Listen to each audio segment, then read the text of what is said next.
could be a love interest in this example. So most people that I speak to that are struggling with this specific situation, I'm going to try and help you understand in this video what's going on and how you can basically speed up the process and shift not only yourself but also them, how they act towards you, and how they like showing up favorably towards you. Now, so basically, when you're consciously learning to manifest, you find a story. So you tell yourself a story that you desire. And what I highly suggest is go right to the end. Go to marriage, go to like your anniversary. Because if you're just like giving yourself an affirmation or telling yourself a story that your specific person loves you, you know, they can't stop thinking about you, that doesn't necessarily mean action, you know? That's just them thinking. They're just thinking about you. It doesn't mean they're going to reach out.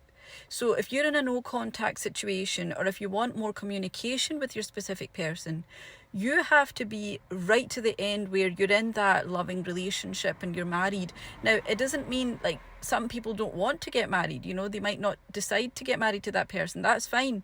But if you go right to the end, the bridge of instances and everything that has to unfold in the meantime will happen.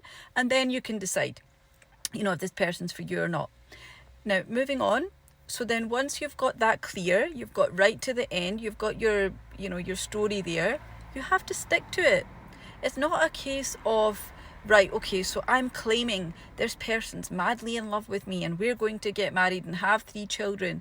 But then as soon as you don't hear from them, you've got an unfavourable circumstance, so they're not showing up, they're not reflecting the way that you want them to, you go back to your old thinking. So everything that happens in your 3D reality, you give it meaning. And it's always good to give it favourable meaning. So even if they're not showing up, you could be like, yeah, like he's thinking about me regardless, like he's still madly in love with me. You don't have to give it like a bad meaning. Always give things a good meaning and stick to your story. And you know, the more that you do this, you'll understand that it's you that's in control, because everybody else, they're just playing a part in your story. Like the reality, the world, the universe, it's basically your script, and you're giving this person a role to play. So as soon as you fall out of your, like, you know, mindset that this person is madly in love with me, you know, you're basically giving away the power. So I hope this helps, and I hope that you see a bit more clarity. If you have any questions